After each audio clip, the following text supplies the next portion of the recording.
Ito po yung bagong kulay ng profile aluminum. Ang kulay niya is matte gray. Ayan. Gray ang color. Pinapowder coated to sa Manila. Mga 1 month or 3 weeks ang hihintayin bago siya ma-deliver.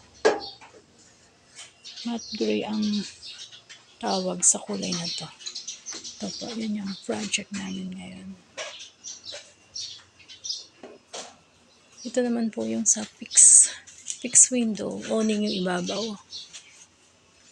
Matte gray pa rin siya. Ayan, maganda yung pagka-gray niya. Hindi siya kasing glossy ng analog.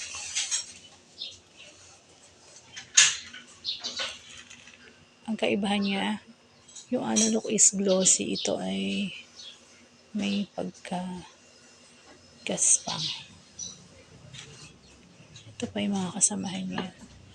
Awning ito, may awning sa taas, fix sa baba. Pinaprocess siya.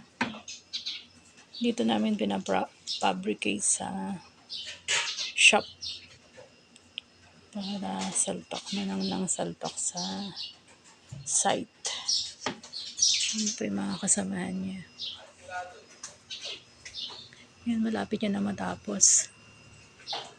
Madami yan eh.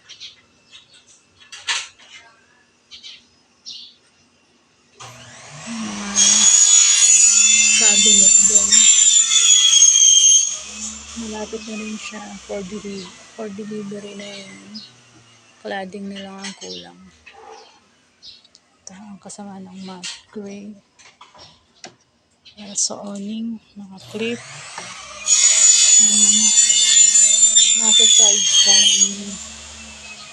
bahay namin nagkakat. Assistant niya is mga puncher, cutting machine. Mas malapit na rin na dumating yung bago niyang assistant.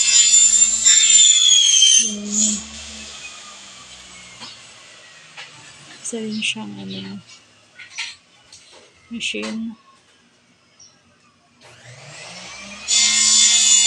Ano po ang matte gray.